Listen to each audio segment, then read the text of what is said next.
August 11th, 2004, 03:42 hours. Wadi al-Salam Cemetery, Najaf. Captain Michael Irwin stands in the hatch of his 68-ton Abrams, staring at a passage 13 feet wide. His tank is 12 feet wide. Infantry is pinned down 200 meters inside, taking casualties, no way out. Air support can't help. The maze of crypts makes targeting impossible. Every armor manual says driving into this cemetery is suicide. Irwin is about to do it anyway, and somehow, for the next 4 hours, his tank will dismantle 200 fortified insurgents using methods no one taught at Fort Knox. So how does a guy from Dothan, Alabama, end up rewriting tank doctrine in an Iraqi cemetery? Michael Irwin was not born to be a tanker. He grew up in Dothan, a town of 57,000 where his father Robert repaired John Deere tractors at the local dealership. His mother Susan managed books at a hardware store. They lived in a ranch house on Cherokee Road. Michael worked the same dealership after high school in 1993, turning wrenches, rebuilding hydraulic systems. Methodical, quiet, the kind of technician who could diagnose problems by sound alone. Then September 11th happened. By October 2001, even Dothan, Alabama felt the reach of that day. Michael enlisted. Trained at Fort Knox, where armor doctrine hadn't changed since the Gulf War. Tanks operate in open terrain, provide fire support from standoff distances, stay away from urban environments where RPGs can hit vulnerable side and rear armor. These were the rules. Michael learned them, followed them, passed without distinction. But then he did something odd. During training rotations at the National Training Center in California's Mojave Desert, Michael spent his off hours studying the mock urban villages. While other tank commanders practiced hull-down positions and long-range gunnery, he walked narrow streets on foot, measured sight lines with his eyes, calculated angles, asked infantry squad leaders about room-clearing techniques. His platoon sergeant noticed, "Irwin, you're a tanker, not a grunt. Why are you worried about urban terrain?" "Because that's where we're going, Sergeant." "Tanks don't do urban." "Then maybe we should figure out how." The other tank commanders had a nickname for him. Street Fighter Irwin. They told him he was overthinking, that he'd never use any of that knowledge. Armor fights in the desert, in the open, where the M1A1 speed and firepower dominate. That's doctrine. That's how it works. But Michael's father had told him once, when he was 14 and struggling with a stubborn tractor transmission, "Son, when something won't fit the way you expect, don't force it. Change your angle. Come at it different." Years later, that single sentence would echo through a cemetery in Iraq. By August 2004, Najaf had become a siege. But here's what made it impossible. The Mahdi army, militia loyal to cleric Muqtada al-Sadr, controlled the old city surrounding the Imam Ali Mosque. The cemetery, Wadi al-Salam, stretched for miles. A city of the dead, with crypts built like apartment buildings, creating canyons of stone. Medieval streets, passages so narrow 2 men could barely walk side by side. And conventional tactics weren't working. Infantry patrols entering the cemetery faced ambushes from elevated crypts. RPG teams fired from tomb windows and disappeared into passages too narrow for pursuit. The Marines' urban warfare playbook, written for Fallujah's broader streets, didn't translate. The Mahdi army had studied Mogadishu, Grozny, every urban battle where light infantry bled against prepared defenders. They'd fortified choke points with machine gun nests, pre-positioned RPG teams at intersections, created layered defenses that funneled coalition forces into kill zones. But there was one thing they hadn't planned for, a 68-ton Abrams coming through the tombstones. August 11th, 03:30 hours. Captain Irwin received the radio call at the company assembly area. "Alpha 6, this is Black 6. We have troops in contact. Heavy volume of fire, requesting immediate armor support." Irwin studied the map under red light and saw the problem immediately. The cemetery began 400 meters from their position. Streets leading to it were barely 2 vehicles wide. The crypts themselves created a 3-dimensional battlefield where the enemy held every advantage. His gunner, Specialist Jake Morrison, leaned over from the turret. "Sir, we going in there?" "That's the call. Tanks don't go in cemeteries." "Not usually." At 0342, Irwin's 4-tank platoon moved toward the contact. The lead tank, commanded by Lieutenant Hayes, reached the cemetery entrance and stopped. Hayes's voice crackled over the radio. "Alpha 6, I can't fit through this approach. Passage is too narrow. We're backing out." Irwin moved his tank forward, studying the geometry. The entrance was maybe 13 feet wide. His Abrams, 12 feet, inches of clearance on each side. The limestone crypts rose 3 stories high, creating a canyon. No room to traverse the turret. No room to maneuver if something went wrong. From inside the cemetery, small arms fire crackled. Tracers arced between tombs. The pinned infantry company was 200 meters inside, unable to advance or retreat. Irwin pulled his CVC helmet mic close. "All Alpha elements, this is Alpha 6. I'm going through." Morrison. "Sir, if we get stuck, we don't get stuck." His driver, Private First Class Luis Reyes, hesitated. "Which way through, sir?" Irwin looked at the maze of passages. Conventional thinking said, stay on main routes, widest paths, least risk. But the Mahdi army would have those covered, fortified, pre-ranged. He thought about his father's words. "Change your angle. Come at it different." Driver. "Left passage. The one that looks too narrow." "Sir, that's—" "I know. Go slow." The Abrams nosed into the passage at 03:48 hours. Limestone scraped both sides with a grinding shriek. 6 inches clearance on the left, 4 on the right. The crypts blocked moonlight, creating absolute darkness. The passage curved, Irwin guided by voice. "Easy right, straighten out." Morrison tracked the main gun forward, scanning through thermal. "I've got heat signatures, upper levels, 2 o'clock. Range? 80 meters. The insurgents fired first. An RPG whooshed from a crypt window. The rocket hit frontal armor at a steep angle. It deflected upward, exploding against the canyon wall 10 feet above Irwin's head. Chunks of limestone rained down. Irwin didn't flinch. "Gunner, identified target, 2 o'clock, upper window. Fire when ready." The 120mm main gun roared. In the confined space, the overpressure was crushing. A physical blow that compressed air, rattled teeth, made ears ring. The HEAT round punched through the crypt wall. The thermal bloom whited out Morrison's sight for 3 seconds. When it cleared, the window was a smoking hole. No return fire. So here's what conventional tank doctrine missed. In open terrain, tanks rely on standoff distance and long-range firepower. But in urban terrain, this confined distance worked against the enemy. The crypts created so many turns that RPG teams couldn't get clean side shots. The passages were so narrow that insurgents had to expose themselves to engage. And the Abrams frontal armor, designed to stop Soviet 125mm rounds, made RPGs from the front essentially ineffective. Irwin had realized this during those walks through NTC's urban mock-ups, and now he was proving it. They advanced 50 meters. Another RPG team fired from 100 meters ahead. The rocket hit the turret front, sparked, fell away. Morrison tracked, fired. The entire crypt facade collapsed inward. Irwin's approach was methodical. He wasn't charging through. He was clearing, systematically, using the tank as a moving fortress. Each position got the same treatment.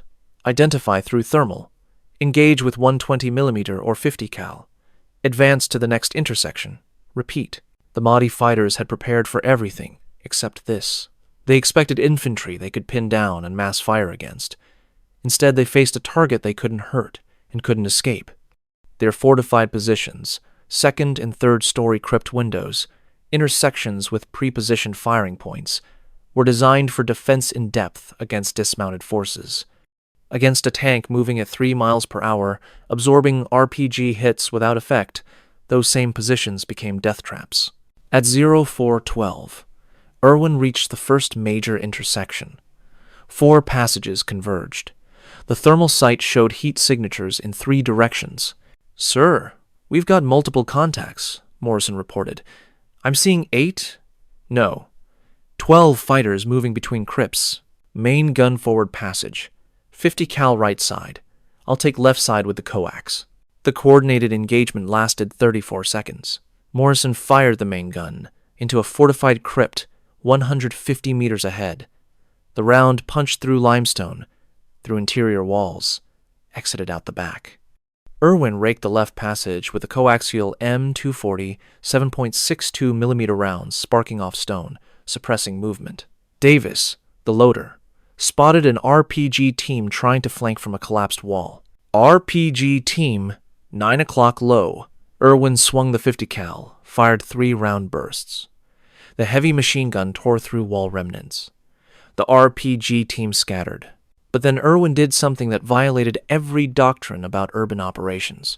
Instead of clearing all 4 passages, which would take time and expose them to counterattack, he chose only the passage leading toward the pinned infantry. He marked the other passages as bypassed threats and radioed Hayes. Alpha 3. Advance to my position. When you arrive, cover the right passage. I'm continuing forward. Hayes, you're not clearing the flanks? No time. We're not taking ground. We're making a lane. This broke the fundamental rule. Never leave enemy positions uncleared behind you.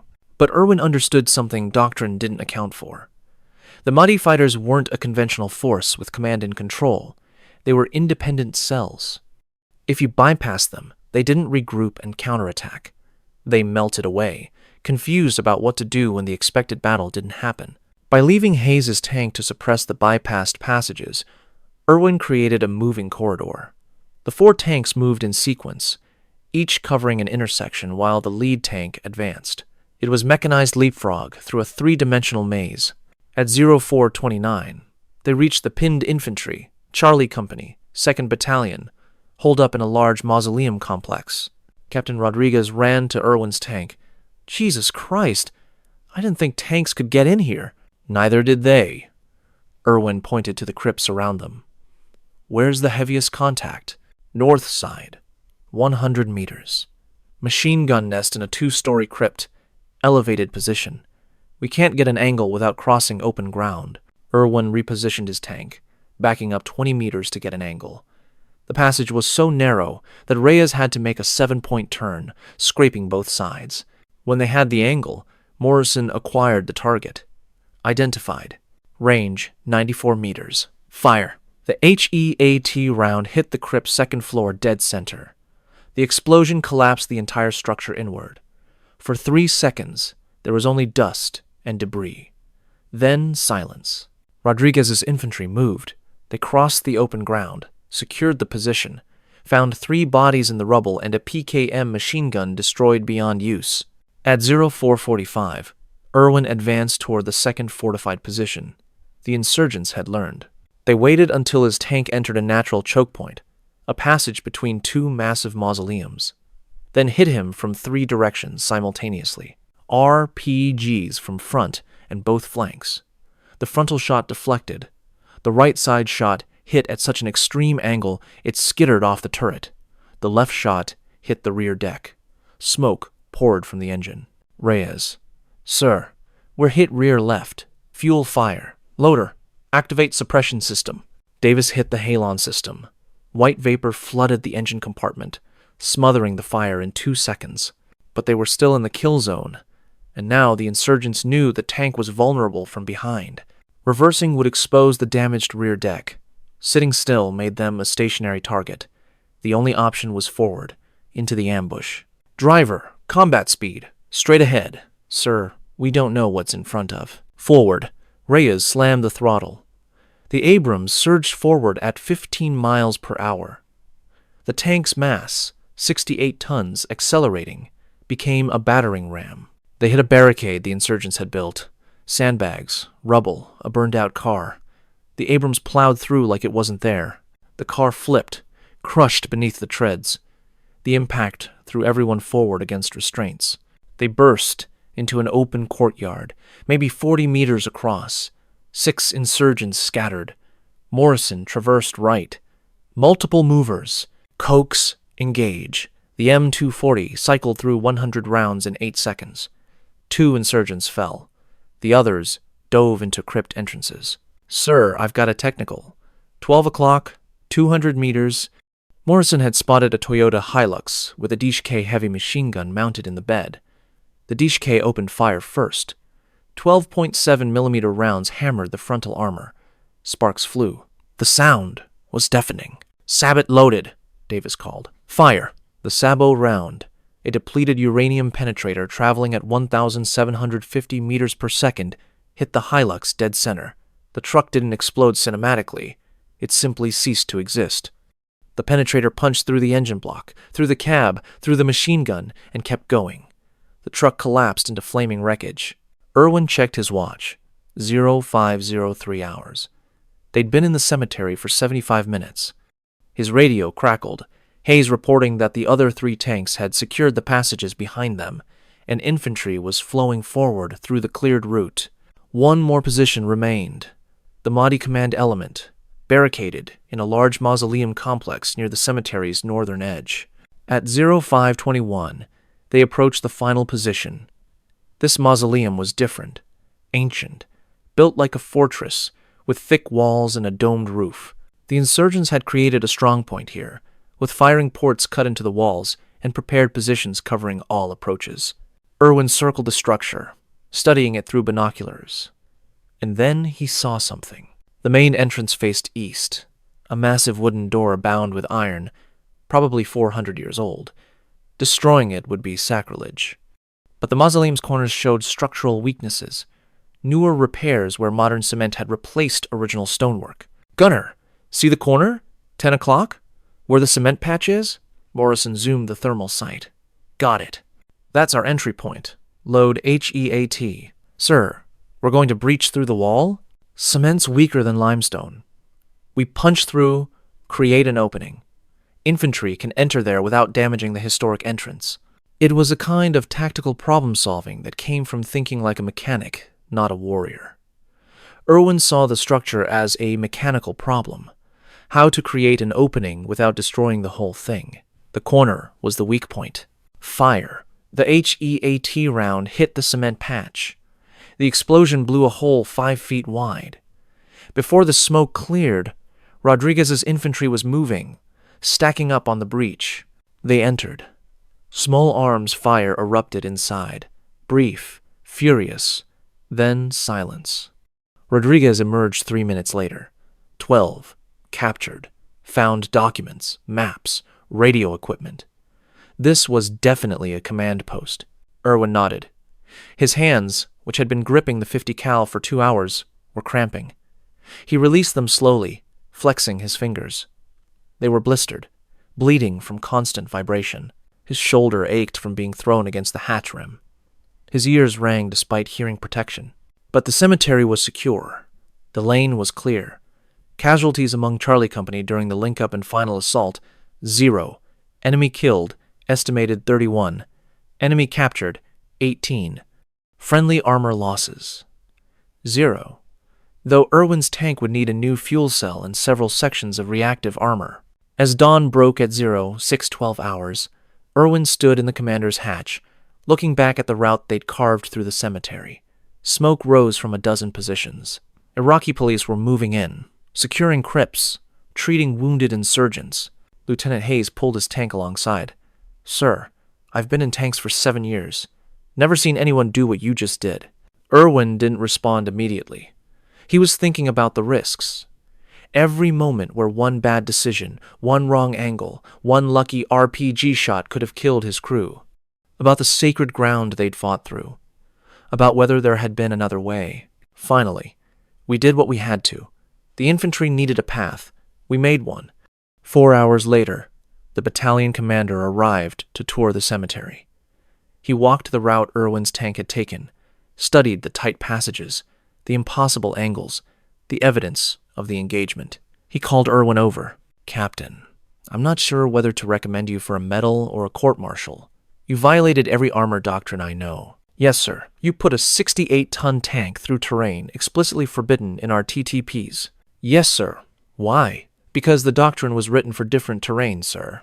It didn't account for the enemy getting to choose the battlefield. They chose the cemetery because they believed armor couldn't follow, so I followed." The lieutenant colonel studied him. "You could have gotten your crew killed." "Yes, sir. But the infantry was dying. Someone had to do something different. 3 weeks later, Irwin received a Silver Star. The citation was precise, clinical, for gallantry in action against an armed enemy through bold tactical innovation and precise application of armored firepower in restrictive urban terrain. But here's what most people don't know about that night in Najaf. Irwin's after-action report reached the armor school at Fort Knox. Instructors read it with disbelief. Then they read it again. Then they brought in urban warfare specialists from Fort Benning. By November 2004, the armor school had created a new training module, Armor Operations in Extremely Restrictive Urban Terrain. It was taught as a case study, often without naming Irwin directly. The core principles: use the tank's bulk as mobile cover in confined spaces. Exploit the enemy's assumptions about where armor can't go. Prioritize creating lanes over taking ground. The methods were tested at the National Training Center, modified, refined. By 2006, armor battalions deploying to Iraq received specific training on cemetery operations, tight urban navigation, and the tactics one captain had improvised in Najaf. When asked to help teach the course, Irwin declined. "I'm not an instructor, sir. I'm a tank commander. Send me back." He deployed twice more, Ramadi in 2005, Baghdad in 2007. Both times he commanded tanks in urban terrain. Both times his crews returned without losses. His reputation spread quietly through the armor community. The captain who could put a tank anywhere. After his third deployment ended in 2008, Captain Michael Irwin, now Major Irwin, left active duty. He returned to Dothan, Alabama, and went back to work at the John Deere dealership where he'd started. He married Rachel, a teacher he dated in high school. They bought a house on Cherokee Road, 3 blocks from his parents. He worked on tractors, rebuilt transmissions, taught his son, Marcus, how to diagnose problems by sound. He never spoke much about Najaf. When other veterans at the VFW asked about his deployments, he'd say, "Spent most of it driving around." When Rachel asked what he'd earned the Silver Star for, he showed her the citation once, then put it in a drawer beneath old tax returns. In 2019, an Army Times journalist researching Najaf found Irwin's name in archived after-action reports. She called him for an interview. "Mr. Irwin, I'm writing about the battle for Najaf in 2004. Your name appears in multiple reports as pioneering urban armor tactics. Would you be willing to discuss?" "Ma'am, I appreciate the call, but I don't have anything interesting to say. I drove a tank, that's all." "But sir, your tactics were taught at Fort Knox. Multiple armor officers credit your methods with. I hope they were useful, but I was just doing my job." She tried twice more. He declined politely both times. Michael Irwin passed away in February 2023 at age 48. Complications from burn pit exposure. His lungs compromised by years of breathing Iraqi dust. His obituary in the Dothan Eagle ran 8 lines. Veteran of Iraq War. Survived by wife Rachel, son Marcus, daughter Jennifer, and parents Robert and Susan. Services at Dothan Memorial Gardens.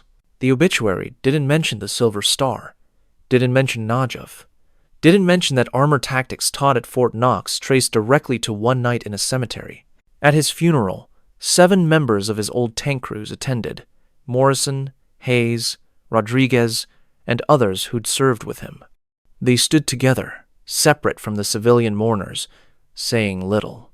After the service, they walked to his grave and placed challenge coins on the headstone, 7 coins from 7 deployments. Most people who visit Dothan Memorial Gardens walk past Michael Irwin's grave without pausing. The headstone is standard issue: name, dates, branch of service. Nothing indicates that the man buried there changed how the Army fights in cities. But at Fort Knox, in the Armor School's main classroom, there's a photograph on the wall. It shows an M1A1 Abrams in a narrow passage between limestone crypts, dust rising, the commander visible in the hatch. The caption reads, "Najaf, 2004, Urban Armor Operations." They don't include the commander's name. They don't need to. Every armor officer who studies that photograph learns the story. There's a temptation to think that military doctrine evolves through careful study and laboratory testing. that innovations come from think tanks and academic research. But the truth is different. Doctrine changes when someone faces an impossible situation and refuses to accept that impossible means impossible. When a mechanic from Alabama realizes that the rules everyone follows were written for a different war, a different enemy, a different battlefield. Michael Irwin didn't set out to rewrite armor doctrine. He set out to save an infantry company pinned down in a cemetery. The doctrine changed as a consequence, not a goal. He wasn't trying to be innovative. He was trying to solve a problem with the tools at hand. The innovation happened because he understood something simple. When something won't fit the way you expect, you don't force it. You change your angle. You come at it different. And sometimes, that's all it takes. One person, one moment. One decision to drive a 68-ton tank through passages everyone said were impossible, to prove that assumptions about what armor could do were just assumptions. Michael Irwin didn't win the Iraq War. He didn't end the insurgency. He didn't change the strategic calculus. But on one August night in Najaf, he saved infantry. He cleared a path through impossible terrain. He showed that sometimes the most important tactical innovations come from people who think like mechanics, who see problems as things to be solved, not obstacles to be accepted. And in war, sometimes that's everything. What would you have done in Captain Irwin's position? Would you have followed doctrine and waited for infantry to clear the cemetery? Or would you have risked your crew, your tank, and your career on a method no one had tried before? Which moment stayed with you most? The initial decision to enter the cemetery, the ambush where he drove forward into the kill zone, or the way he breached the final position without destroying the historic entrance? Let us know in the comments below. If you believe that the most important military innovations come from ordinary people facing extraordinary situations, share this with someone who thinks doctrine is more important than adaptation. Because sometimes the quietest heroes change the most. Because sometimes a mechanic from Alabama sees what career officers miss. And because sometimes one person, in one moment, with one decision, is enough.